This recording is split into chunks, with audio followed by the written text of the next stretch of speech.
Today we're going to begin a new study, and this is a study that perhaps, or a concept that perhaps many of you have not heard of, and it's called the serial growth theory. And the serial growth theory deals with how the gospel is transmitted or spread and how it grows.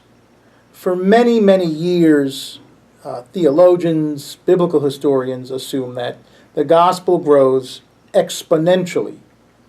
But through recent study and reviewing numbers, the math just does not add up. So I'm going to open up with a reading from Acts 1:8. But you will receive power when the Holy Spirit has come upon you, and you will be my witnesses in Jerusalem, in all of Judea and Samaria, and to the ends of the earth. I often wonder when Luke, or if it wasn't Luke, whoever wrote Acts, had the idea or concept when Jesus said to the ends of the earth, if they really understood what that meant, to the ends of the earth. I mean, think about first century Palestinian Jews. Think about their concept of what the ends of the earth was. I mean, what do you think? Spain. Spain, yeah. After Spain, you fall into the water and maybe fall off the earth. Right? Right? So Spain, I guess that would be to their west. What about to the north? Probably Gaul. Turkey. Turkey, right. Yeah, actually it would be Turkey. Ends at the Black Sea or somewhere right. in that area. Yeah, very good. See, I'm thinking of Europe, but you actually are right going north and say, Asia Minor, right, modern day Turkey. Probably the Germanic peoples, right, the Germanic tribes, what the Romans knew of. To the east, we know that the Romans did trade with the Chinese. The Silk Road. The Silk Road, yeah. But they probably knew very little about how far that went or the geography. And then to the south, you have the continent of Africa, which they knew very little about because there's a little geographical boundary that sits just below North Africa. I'm going to call that the Sahara. A little tiny little desert, right? But this geographical boundary is huge, right? And so this, prevents land travel, right? So it's all about exploration by seacoast. So when you say to the ends of the earth, it's a lot different than how we would sit back and read Acts and say, oh yeah, circle the globe. There was no circling the globe back then, right? So I often wonder what they thought, when you read that or hear it read or hear it taught. But regardless, they knew that they begin to get this idea that the message must go out to the Gentile people, right? This is, Jesus says, hang out in Jerusalem for a while, and then then you can go, but don't leave yet, right? Because you wouldn't do so hot without the Spirit, right? So they hang out. In fact, Pentecost is coming up, right? Our celebration of the gift of the Holy Spirit. So we would think somewhere in Britannia, Northern Gaul, East Asia, India, and maybe just south of the Sahara, if we want to, get technical. Now, when Jesus said that, was he thinking in terms of the same limits, or did he know what we know today?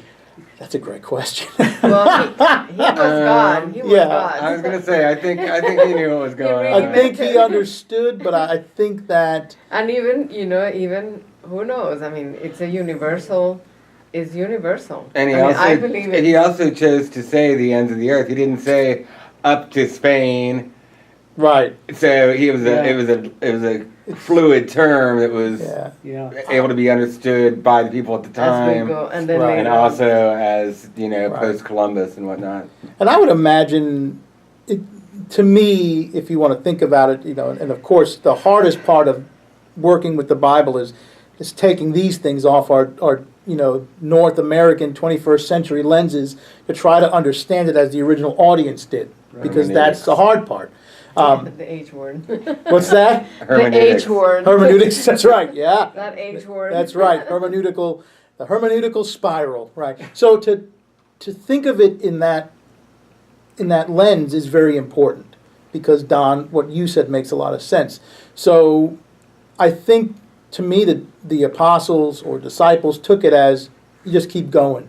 You keep going till there's nowhere to go, right? You keep teaching and preaching and spreading until there's nowhere to spread it to. Yeah, and probably that's, perhaps how they understood it, and maybe that's how Jesus gave it. I don't think Luke or any of the apostles had any concept of the New World. I don't believe that they had any concept that there was a gigantic piece of land awaiting them on the other side of the pond, across the Atlantic. You don't. I don't think they did. There was this huge fear. It's interesting. That was the real reason Peter got crucified. He was like, I swear there's a whole other continent. They were Right. from her, and then, no, I'm just kidding. He was probably right next to Galileo, right? Right. right with Galileo and Copernicus. What do you mean the sun's in the center? It is not, but it really is. That's right. Please don't kill me. Please don't kill me for being smart. That's right.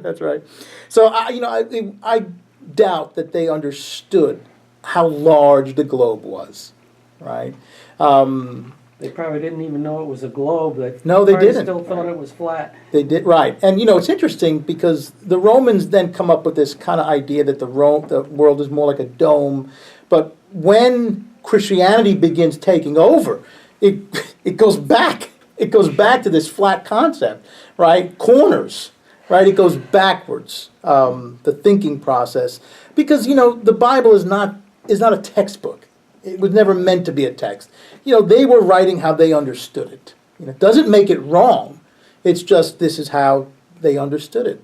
No one ever went around and came back to tell.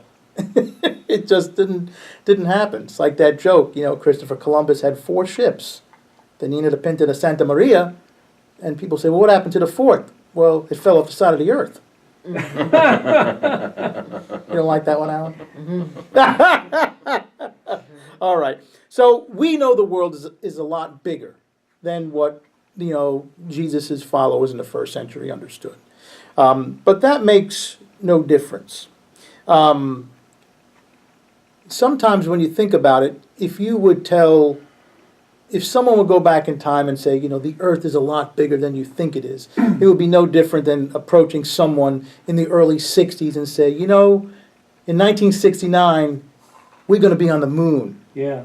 And they might look at you and say... It's not just the earth anymore, it's the universe. Yeah, right, exactly. What do you mean we're going to land on the moon, There are other civilizations out there. Sure.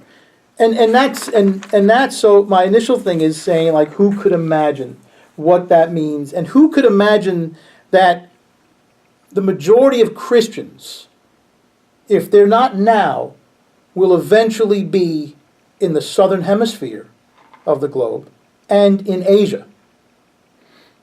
And this shakes up a lot of what I would consider classic Christianity, or we talked earlier, Christendom, right? To say Europe and North America, and when I'm talking about North America, I'm not speaking about Mexico.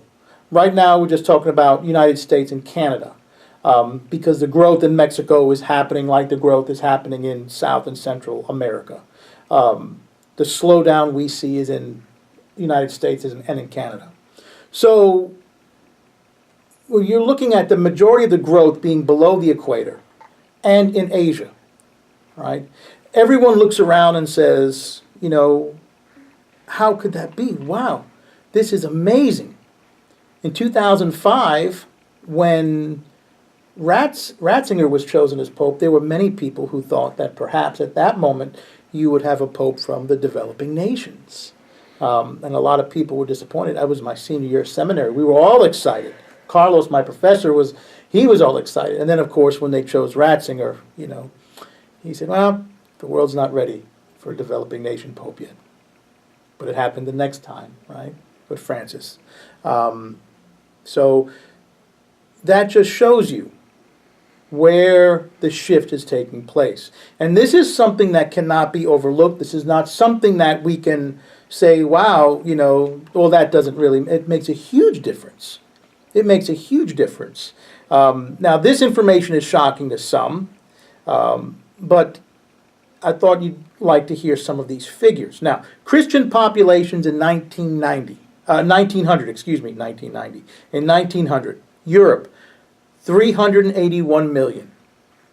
North America, 79 million.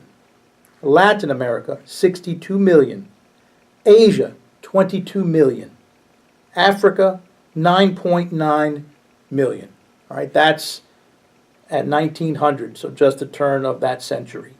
Now, the leading Christian countries, Britain, Spain, France, Italy. All right, so keep that, let's put that in the back of your head for a second now. Christian population from 1995 to the turn of the century, the new millennium, 2000. Europe, 557 to 560 million. Okay, so that's up from 381 million. North America, from 79 million to 251 to 260 million. Yeah, that's a big increase. Sure. Now, here's where the real increases take place. Asia. Remember, Asia was at 22 million? Asia, 282 to 313 million. From 22 million. Order of magnitude. That's huge. Right. That's huge. Africa, from 9.9 million to 318 to 360 million. And then Latin America, from 62 million to 445 to 481 million. These numbers are staggering. Yes, we had growth in North America, and in Europe, small growth. The growth in the developing areas of the globe skyrockets. Now the leading Christian countries, the two, Brazil, South Korea.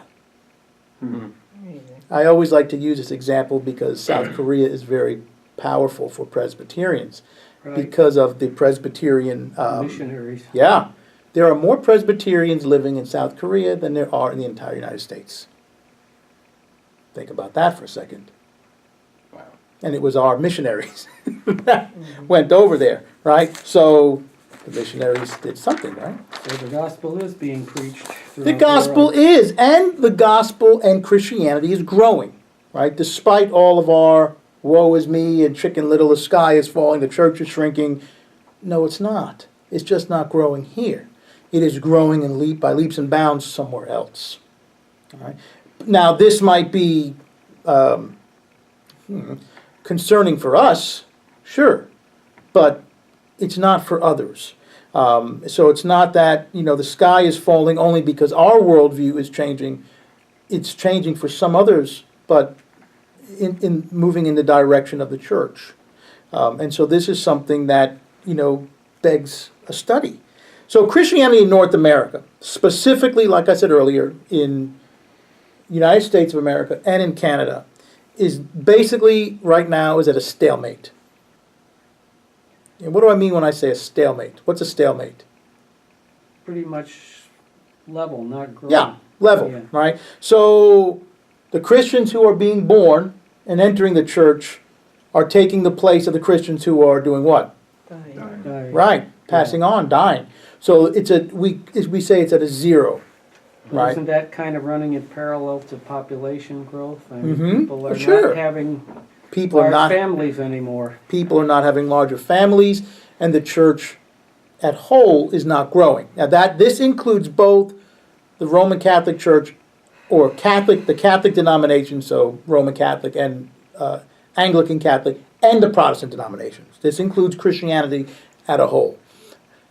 So when people say, well, my church is growing, yes, it might be growing because someone else's church is doing what? Shrinking. All right. So that's the first thing we need to look at. So Christianity in Europe, it's faring even worse. It's not at a zero rate, it's at a decline. The church is shrinking. in Europe. The Christians that are being born and entering the church are not equaling the amount of Christians who are dying and passing on. Thank you. I'm like, Appreciate it. follow the loud voice. I don't know where Yes, you are, but I'll follow find the you. hot air and you will find me. My blood pressure pill. So, what on earth is going on? All right, so this, because of these studies, it has caused some alarm, and rightfully so. People want to know what's going on in the church. Why is this happening? Why is the church shrinking in Europe? Why are we at a stalemate? Because that's not good either. But why is the church exploding in other areas of the world? Because we know it is. So this causes church historians who have thought for generations that the church has always grown exponentially, right? Numbers just continue to grow like on a chart, to say, is this theory wrong? And this is what we are going to be challenged with within this study. And this is where we introduce. Is the growth in those areas due to evangelism, whereas we maybe have slowed down a lot on our evangelism in this country? Yes, part of it. Part of it is evangelism. And it's like a gemstone that's cut, that's multifaceted. It's not just one issue. So, you've got different sides of it.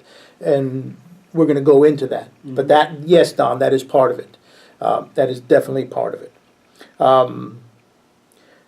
For a great deal of American Christians, this has caused, this feeling of demise, right? And perhaps you know people like this. Oh, the church is dying, but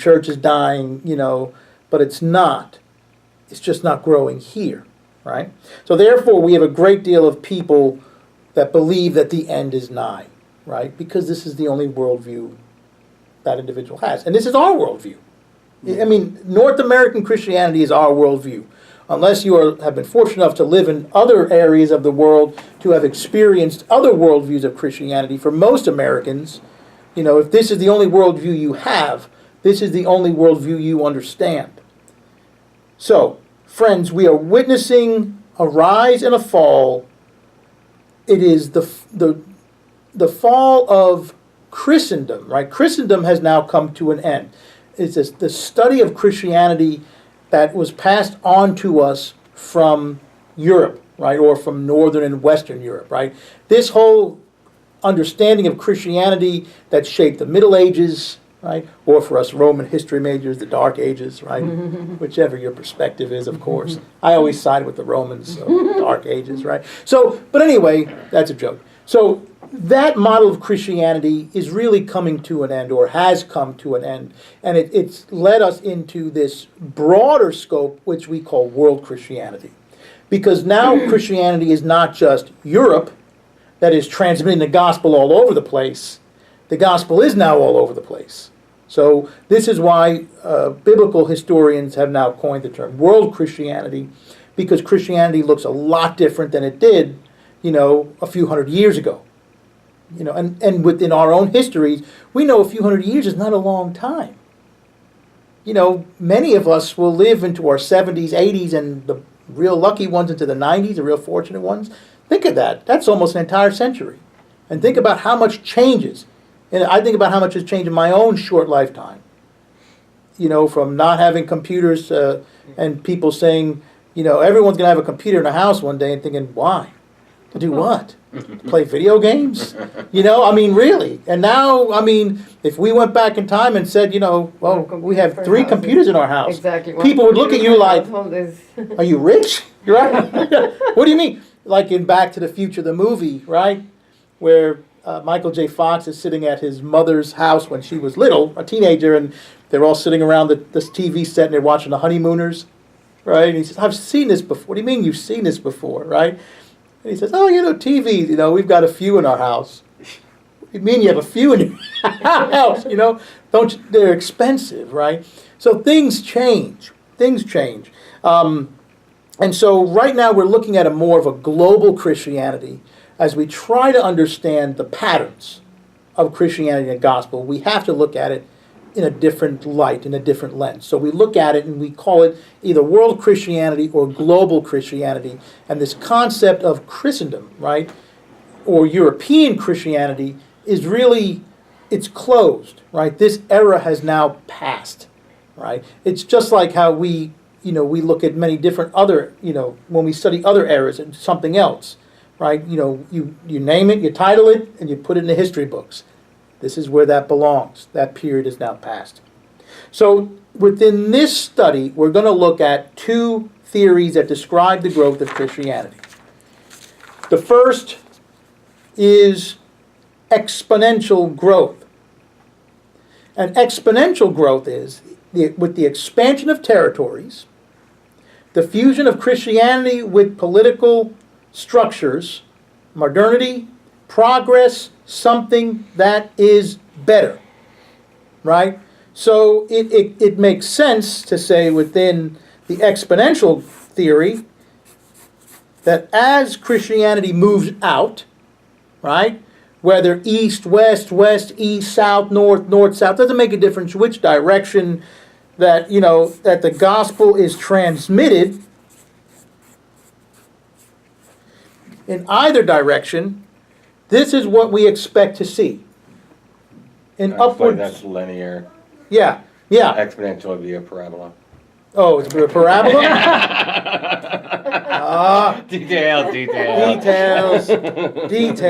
Andy, what are you talking about? It's growth. Right. The direction is correct. Yes. Right? Didn't mean to get divided. No, thank you. Next time I teach this, I'll have to draw a parabola. Right. So most Western Christians view that the movement of Christianity is in an exponential manner, right? If you think about it, it kind of makes sense. The more people you interact with, the more Christians will plop out, right? That makes sense. But the numbers just don't add up. It doesn't make sense. In the United States, there's a church on every corner, probably. I've lived in some small towns, and there are more churches than people in some places. You would think everyone would be a Christian, everyone would be in church on Sunday mornings. Not the case. Why is that? Right? So, with this in mind, we must then say, well, perhaps looking at the growth of Christianity in an exponential way might not be the right way to look at it. This is not where our answers are coming from. And so it's forced others to go to the drawing board and say, well, if this doesn't work, what does? What is a better way to understand and to interpret the spread of the gospel and how it grows? Because it just doesn't add up. And so next week, we will continue, because our time is gone, right? And we will continue, and we're going to start with the actual serial growth theory of Christianity and look at another way that Christianity is transmitted, and this might open new light on why it's growing some fast in some areas and why it's not growing at all in others. All right. Thank you very much. We'll see everyone in church. You're welcome.